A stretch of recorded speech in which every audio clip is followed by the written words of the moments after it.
Olá, boa noite. Boa noite. Papa renova apelo de oração pela paz na Terra Santa.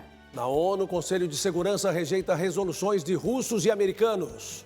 Mosteiro de Belo Horizonte se prepara para atender pedido do Santo Padre. Sínodo dos Bispos divulga carta ao povo de Deus. Congregação das Irmãs Escalabrinianas completa 128 anos de fundação. Governo pretende alterar a proposta do novo ensino médio. Sancionada lei para compensar estados e municípios por perdas de arrecadação do ICMS. Dia de São Frei Galvão. Fiéis lotam o santuário na terra natal do primeiro santo brasileiro. Esses são os destaques do Canção Nova Notícias desta quarta-feira.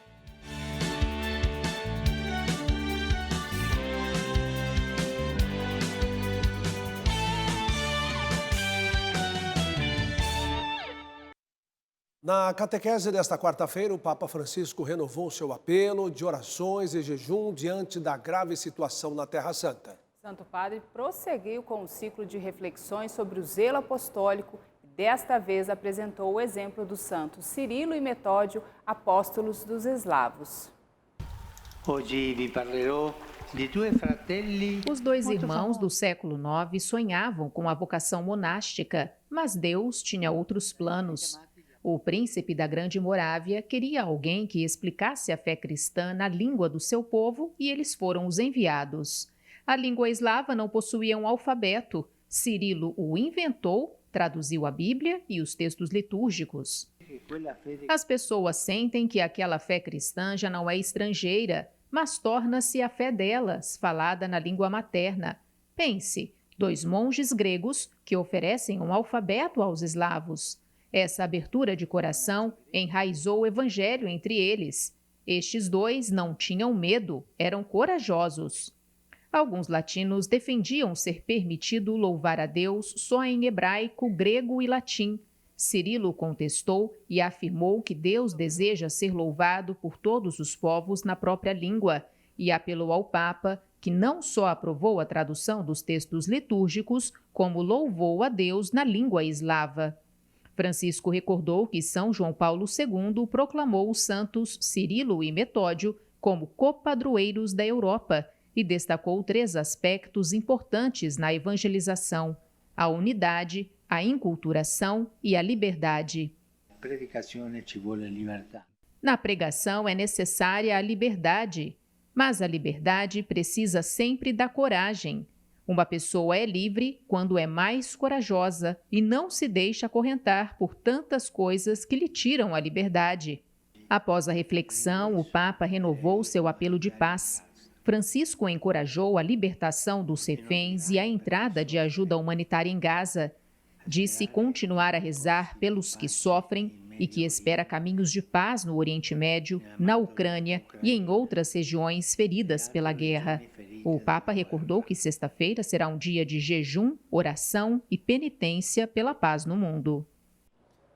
Olha, como proposta para esse dia de oração, o Papa vai se reunir com os fiéis na Praça de São Pedro às 18 horas, 1h da tarde aqui no Brasil. O Sistema Canção Nova de Comunicação vai transmitir ao vivo nesta sexta-feira, portanto, a 1h da tarde. Olha, em muitos mosteiros pelo mundo, rezar pelas intenções da Igreja e do Papa faz parte da missão daqueles que assumiram a vida consagrada.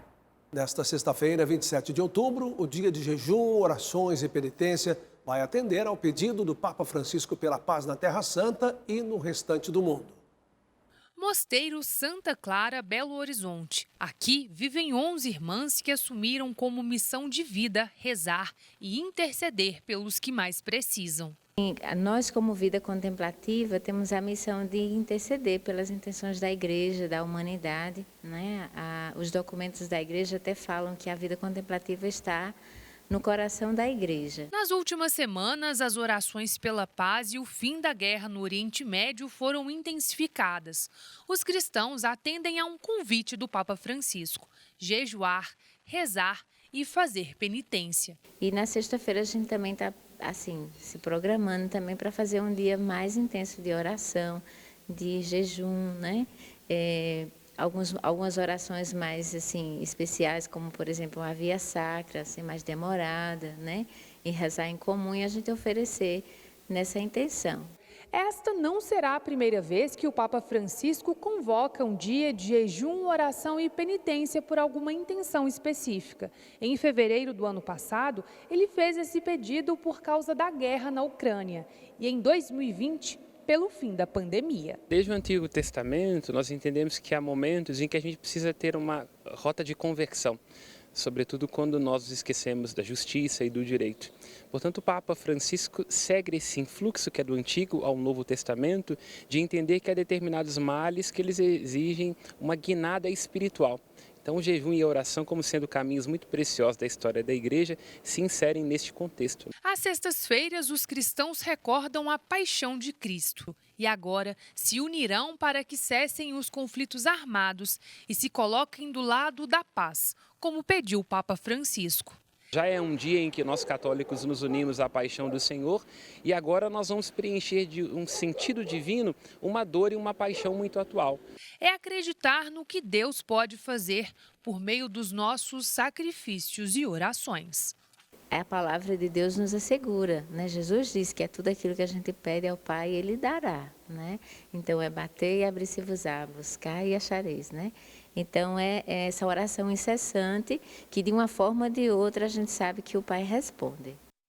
Olha, a Assembleia Sinodal em Roma divulgou hoje a Carta ao Povo de Deus. No texto, os bispos ressaltam a experiência vivida com comunhão e sustentada pela oração de católicos do mundo todo. Os jornalistas que acompanham o sínodo receberam na coletiva de imprensa as informações sobre esta última semana da Assembleia. O destaque ficou por conta da reformulação da Carta ao Povo de Deus e a apresentação do documento que resume este mês de trabalho. Portanto, a carta foi entregue aos membros. Sheila é uma das representantes da África. Para ela, a entrega da Carta ao Povo de Deus, nos diversos idiomas, mostra a pluralidade da Igreja e as mudanças feitas foram importantes. Documento finale di sintesi di questa prima sessione del Sínodo. Paulo Ruffini, do Departamento para a Comunicação da Santa Sé, falou do documento que sintetiza esta primeira sessão do Sínodo. De acordo com ele, o resumo dos trabalhos tem 40 páginas e foi apresentado em italiano e inglês, com tradução para os outros idiomas. A escuta, o diálogo na confiança e a organização da mesa redonda contribuíram para a reflexão e compreensão aprofundada, a fim de promover a comunhão, afirmou um dos cardeais participantes. Para o arcebispo de Bangui, na República Centro-Africana, comunhão e escuta são essenciais para parar uma guerra. Eu sou de um país muito tocado pela guerra. Quando o sínodo começou, estávamos em guerra. Então nos reunimos, católicos e protestantes, para falar com os rebeldes e pedimos a eles que deixassem as armas e focassem a atenção no interesse da Igreja. And I think listening, perhaps as His Eminence said very well. Monsenhor Timothy, do Ordinariato Militar dos Estados Unidos, ressaltou que se escutássemos mais, poderíamos ter um mundo mais aberto ao próximo, no respeito à liberdade da pessoa. Olha, nessa época do ano, muita gente nem lembra mais do imposto de renda. O prazo de entrega da declaração foi no fim de maio. Mas atenção, contribuinte, é preciso checar se não há pendência com a Receita Federal. Entenda por quê na reportagem.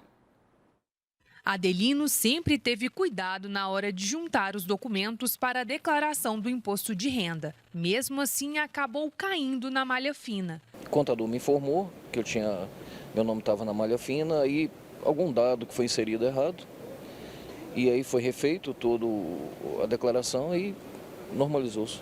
Casos como o de Adelino são comuns. Das mais de 43 milhões de declarações entregues em 2023, cerca de 1.300.000 foram retidas para verificação de acordo com a Receita Federal. Só que nem todos esses contribuintes sabem que estão com alguma inconsistência no documento. Por isso, a Receita Federal criou o projeto Cartas, que avisa sobre a pendência. Na edição do projeto para esse ano, cerca de 400 mil contribuintes foram alcançados.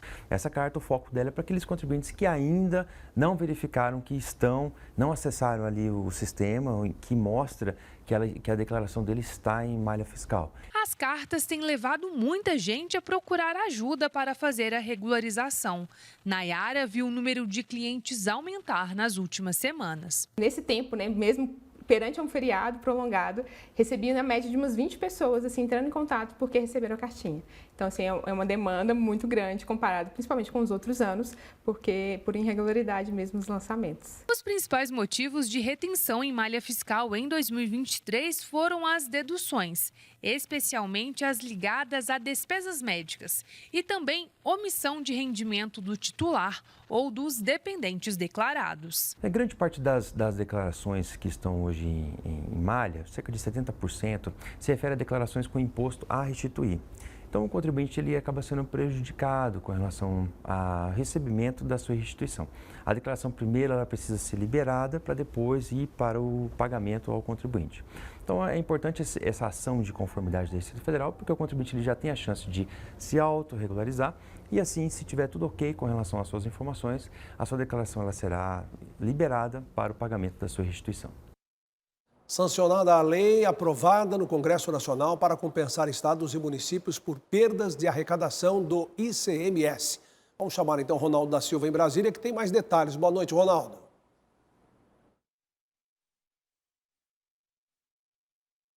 Para você também, Reinaldo, muito boa noite e boa noite a toda a nossa audiência da Canção Nova.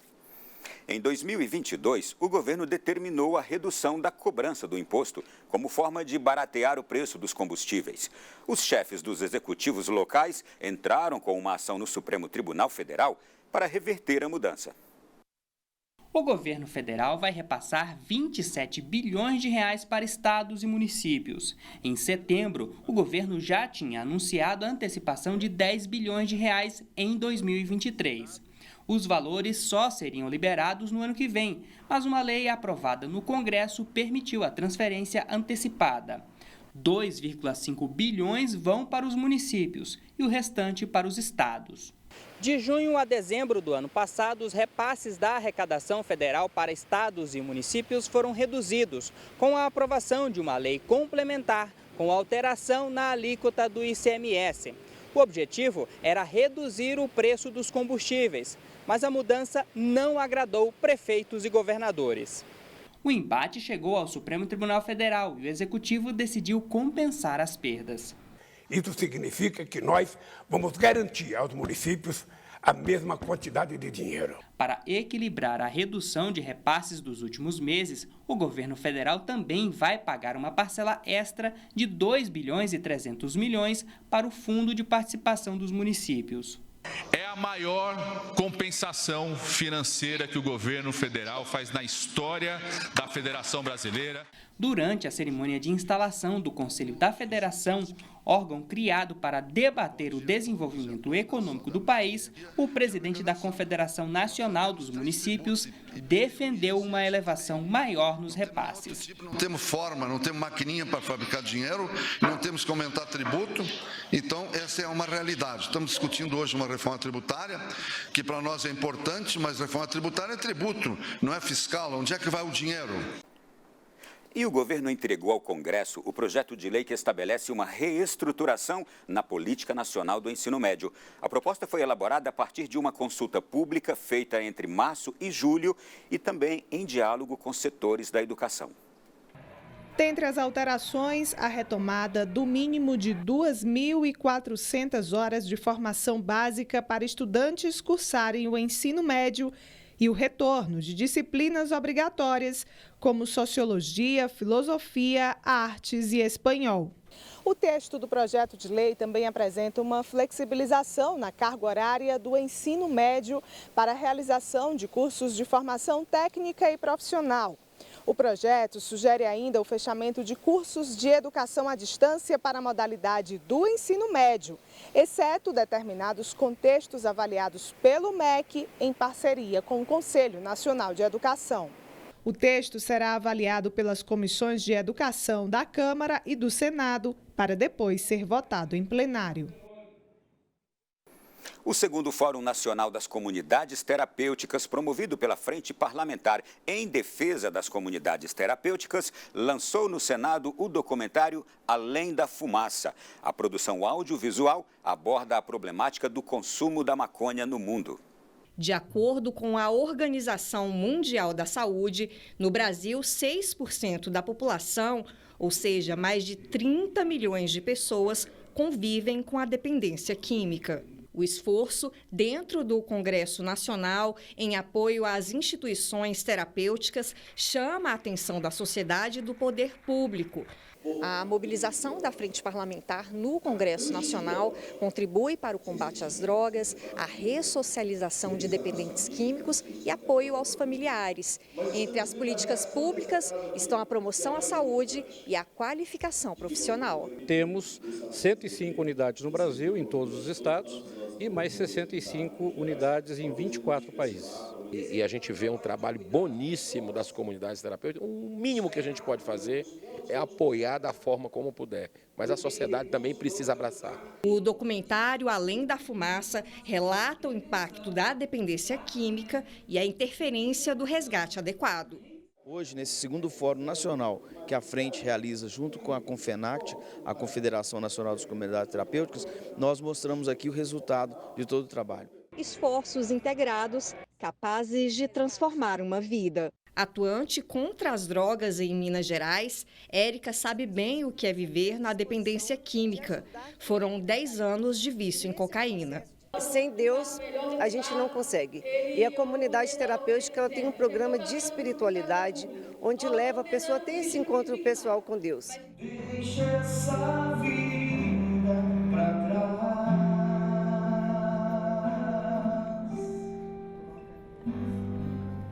Drogas nunca mais. As altas temperaturas que atingem boa parte do Brasil podem comprometer o bom funcionamento do organismo, principalmente os rins. Alguns cuidados, como a hidratação, são indispensáveis para manter o bem-estar e saúde do aparelho urinário. Convite ideal para aproveitar os dias na praia ou na piscina. Momento também para ficar atento e cuidar da saúde dos rins. A ingestão de água deve acontecer com mais frequência. Onde eu passo, tem um bebedouro, o que for, eu tomo água, 2, 3 copos. Agora, num calor desse, que bebam muito líquidos. Porque líquido mesmo, é água, não é suco não. Porque a gente sabe que no verão, na primavera, quando as temperaturas começam a aumentar, naturalmente as pessoas começam a perder mais líquido, por suor, a própria respiração. E o que acontece? À medida que você perde mais líquido por essas outras vias, você começa a diminuir a quantidade de líquido que vai para o seu rim. Então, por isso que a gente tem que acrescentar mais líquidos no nosso dia a dia. O especialista responsável pelo sistema urinário de homens e mulheres explica que a água deve ser a base da hidratação das pessoas e não deve ser substituída por outros líquidos, principalmente por refrigerantes. Refrigerante é uma péssima bebida, porque além de ter muito açúcar, alguns refrigerantes inclusive aumentam a formação de cálculo, porque eles têm muito oxalato, que é uma substância que forma cálculo. A Sociedade Brasileira de Urologia estima que já agora na primavera e durante o próximo verão, o número de pessoas com cálculo renal deve aumentar em 30%. O rim é responsável por filtrar o sangue e eliminar as substâncias nocivas no organismo. No mínimo, são necessários 2 litros de água por dia e pode variar de acordo com a perda de líquido de cada pessoa. Por exemplo, se você tiver numa situação que você está sentadinho, quietinho o dia todo, você vai perder pouco líquido. Mas se você está na rua, no sol, fazendo atividades, você perde muito mais. Tudo para manter o corpo bem hidratado nesse período em que o sol quase não se esconde. O senhor mesmo gosta de estar bebendo água direto? Sim, sempre uma garrafinha de água na mão, até porque o calor é grande o dia todo e aconselho sempre aos meus alunos também a estar bebendo água durante os treinos e após os treinamentos, no decorrer do dia também estar ingerindo água. Isso aí. Vamos saber agora, então, como vai ficar o tempo amanhã em todo o Brasil. Mauricéia Silva, boa noite. Boa noite, Reinaldo, Elane e a todos. Na região sul, as chuvas se estendem até o domingo nas áreas de fronteira. Pode ter pancadas de chuva em parte de Santa Catarina e no Paraná. Chove no sul do Rio Grande do Sul e Porto Alegre segue com tempo firme. Terça-feira de calorão em São Paulo, capital, e chuva irregular no estado. Tempo chuvoso no Vale do Paraíba, no Rio de Janeiro e na zona da Mata Mineira. A chuva aumenta no Espírito Santo.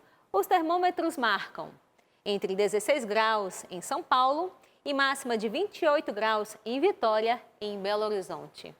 No Centro-Oeste, vamos ter chuva isolada entre Goiás, DF e Mato Grosso com sensação de abafamento. O tempo é úmido no Mato Grosso do Sul. Vamos ver como ficam as temperaturas nas capitais do Centro-Oeste? Vai fazer mínima de 21 graus em Campo Grande e em Brasília e máxima de 38 graus em Cuiabá. Já na região Nordeste pode ter chuva isolada e sol em João Pessoa, Maceió e Aracaju. O tempo segue firme no litoral do Maranhão, no Ceará e no Piauí. E atenção para a umidade baixa que vai persistir no interior da região Nordeste. No norte, o ar será abafado em toda a região, com pancadas de chuva e sol. Pode chover no Acre e em Rondônia. E o tempo segue firme no Amapá e no norte do Pará.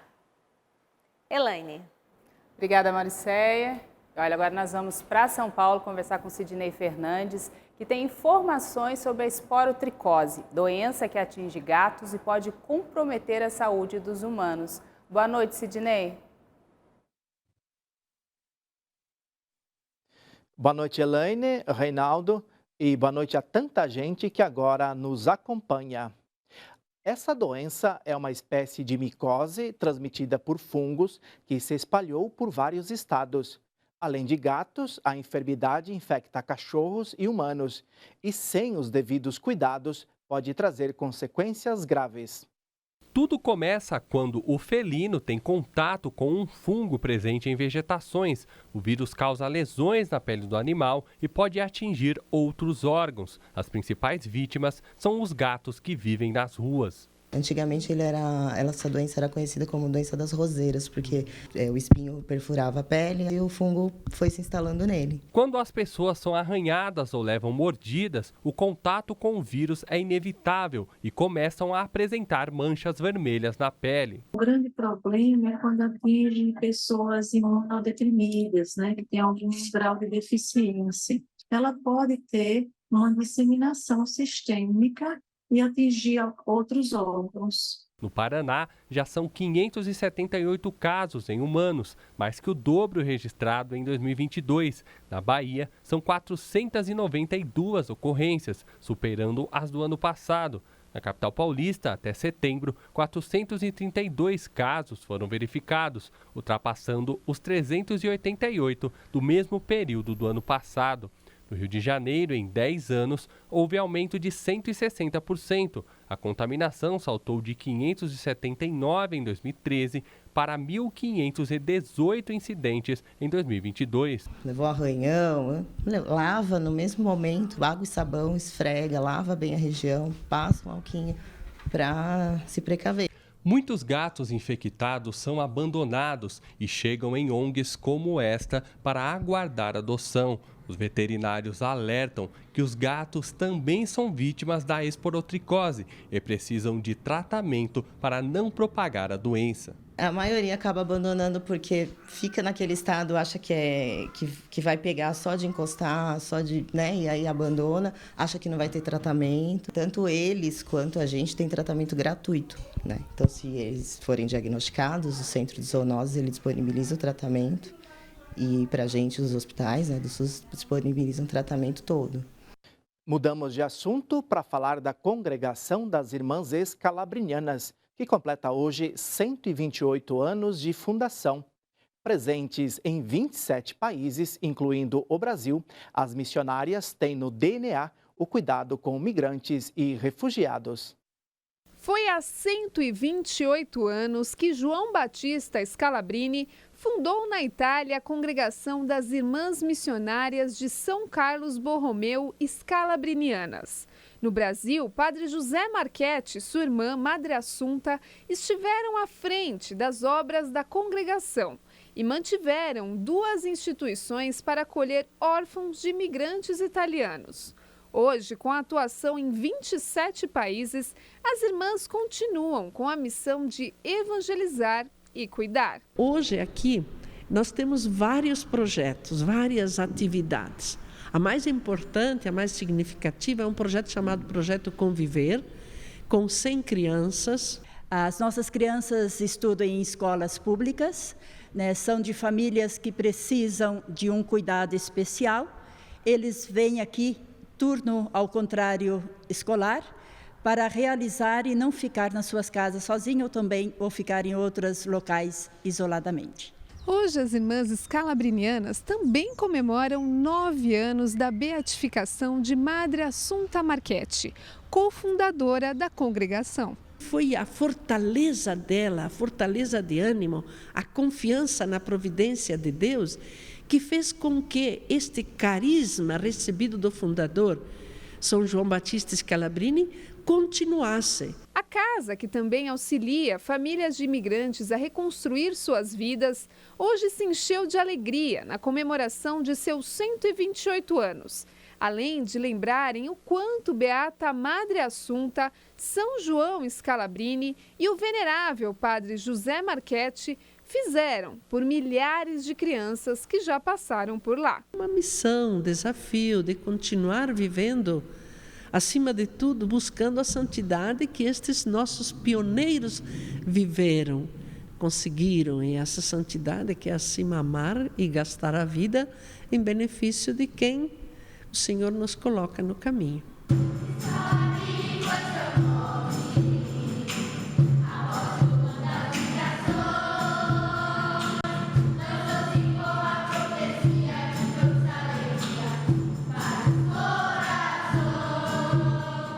As reflexões feitas pelo Papa Francisco durante o Sínodo são assunto da segunda reportagem da série sobre a Assembleia Episcopal que acontece em Roma. Olha, inspirado na Sagrada Escritura, o Santo Padre ressalta a missão de salvar o povo a partir da evangelização e da hospitalidade da Igreja.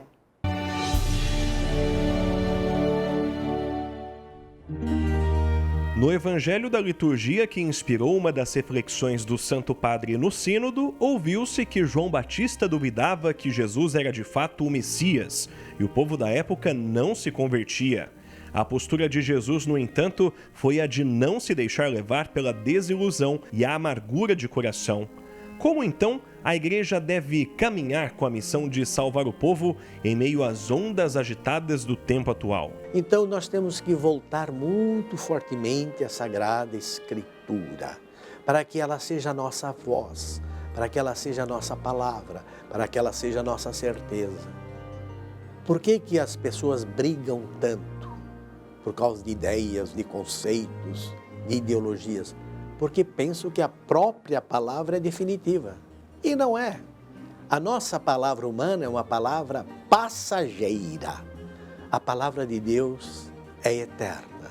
Na mesma linha de desafios contemporâneos, o sonho de Francisco partilhado aos bispos é o de uma igreja hospitaleira sem portas fechadas, igreja para os cansados, desesperançosos, de jugo suave, inspirado em Mateus 11. Olhando de maneira mais ampla, com os olhos de Jesus, vendo pessoas e não problemas que as pessoas têm, acreditando no ser humano, porque ele é a imagem e semelhança de Deus, e apostando na dedicação, no compromisso, no trabalho com o ser humano.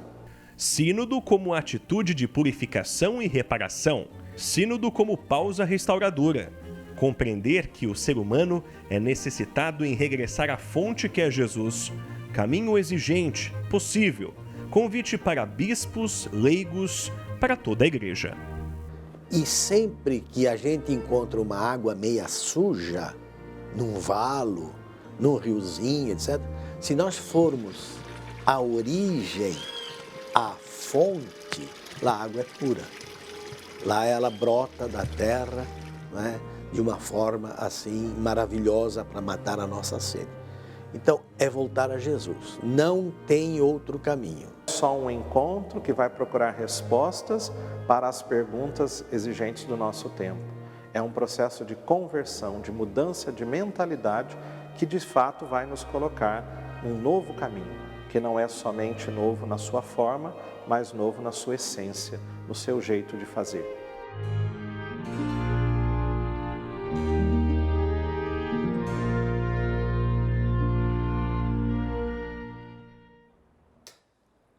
Papa Bento XVI afirmou que o maior ato de caridade que se pode fazer por alguém é lhe dar Deus. Você que contribui com a Canção Nova faz exatamente isso. Leva Deus para inúmeras pessoas, salvar almas, como sempre quis o fundador da comunidade Canção Nova, Monsenhor Jonas Habib. É um ato de amor. Olhe, seja salva-vidas com a gente. Vamos evangelizar juntos. Nosso projeto da M Almas, que faz a missão acontecer, depende da sua ajuda. Nós alcançamos os 76% neste mês. Você pode doar com a chave pix.doação@cançãonova.com. Obrigada por sua generosidade. Hoje é dia de São Frei Galvão, filho de Guaratinguetá, no interior paulista. O primeiro santo brasileiro foi homenageado no santuário por fiéis e peregrinos durante esta quarta-feira. Vidas, pedidos, presença.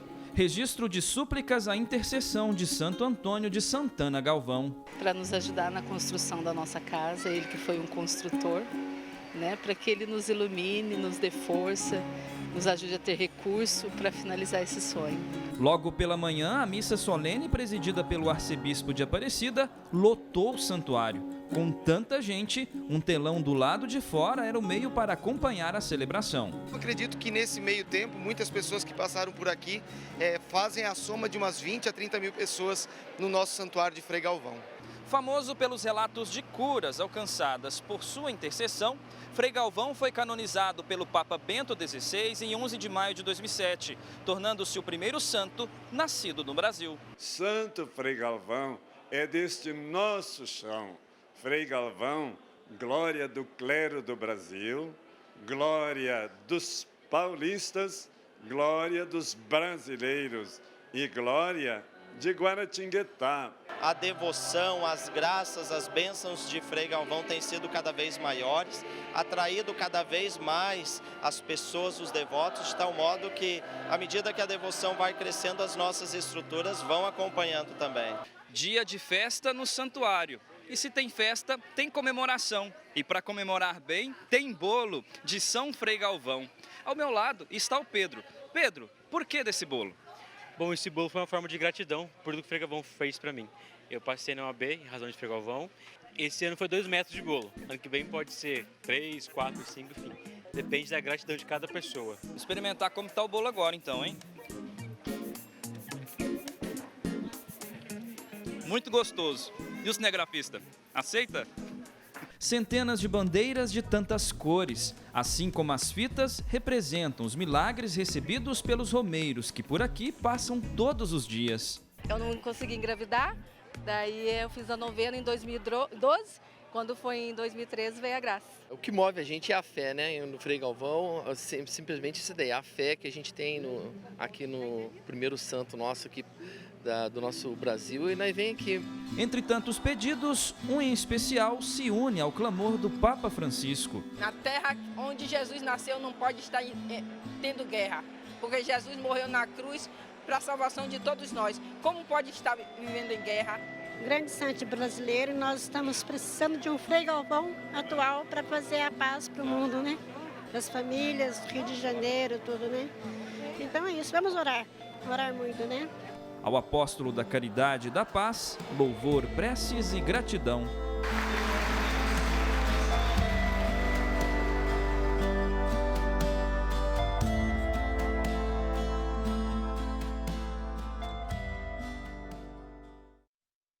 Olha, e essas foram as notícias da edição de hoje. Às 8 horas tem a missa do Clube da Evangelização, direto do Santuário do Pai das Misericórdias. Boa noite e até amanhã. Outras informações da Igreja do Brasil e do mundo você confere nas nossas redes sociais. Boa noite. Paz para você.